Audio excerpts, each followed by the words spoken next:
جب بھی ہم کسی انسان کو کام کی دعوت دیتے ہیں، کام کے بارے میں کہتے ہیں، تو اس سے ہمیں ایک ہی جواب سننے کو ملتا ہے کہ میرے پاس ٹائم نہیں ہے، میرے پاس وقت نہیں ہے۔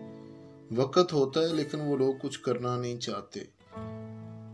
جو لوگ آج وقت کی قدر نہیں کرتے، کل وقت بھی ان کی قدر نہیں کرے گا۔ دوستو، وقت ہمارے پاس ایک انمول تحفہ ہے۔ اس انمول تحفے سے فائدہ اٹھائیں۔ آج آپ تندرست ہیں، آج آپ جوان ہیں، کل آپ جوان نہیں ہوں گے، کل آپ تندرست نہیں ہوں گے۔ آج موقع ہے، آج اس موقع سے فائدہ اٹھائیں۔ بھرپور محنت کریں، بھرپور جدوجہد کریں، کوشش کریں اور زیادہ ٹائم کی بجائے تھوڑے وقت میں زیادہ کامیابیاں لیں، تاکہ آپ اپنے پیاروں کو ان کے خوابوں کی تعبیر دے سکیں۔ آج وقت ہے۔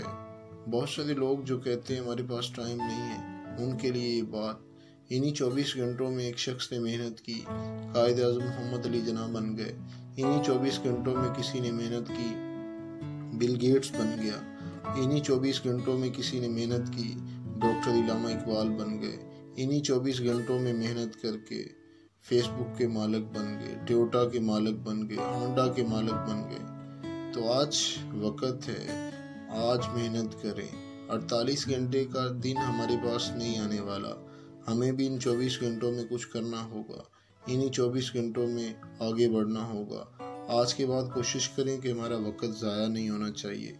ہم جب بھی کبھی فری ہوں تو کوشش کریں زیادہ سے زیادہ بکس پڑھنا شروع کریں، اچھی آڈیو ویڈیوز دیکھیں، سنیں، تاکہ ہمیں کچھ فائدہ ہو۔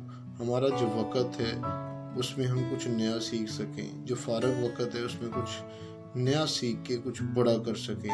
اگر ہم سیکھتے رہیں گے ہم آگے بڑھتے رہیں گے، اگر ہم سیکھنا چھوڑ دیں گے ہم آگے نہیں بڑھیں گے۔ تو دوستو، وقت کا ضیاع آج کے بعد عہد کریں کہ ہم سے نہیں ہونا چاہیے۔ جو ہو گیا سو ہو گیا، لیکن آج کے بعد ہم اپنے وقت کو ضائع نہیں کریں گے۔ فارغ وقت جب بھی ہمیں ملے تو ہم کچھ نیا سیکھیں گے، اپڈیٹ کریں گے اپنے آپ کو، اپنے مسلز کو مضبوط کریں گے۔ مسلز مضبوط کرنے سے مراد ہے کہ جب ہم زیادہ سیکھیں گے تو یقیناً ہم آگے بڑھ پائیں گے، سکسیس، کامیابیاں حاصل کر پائیں گے۔ اللہ حافظ۔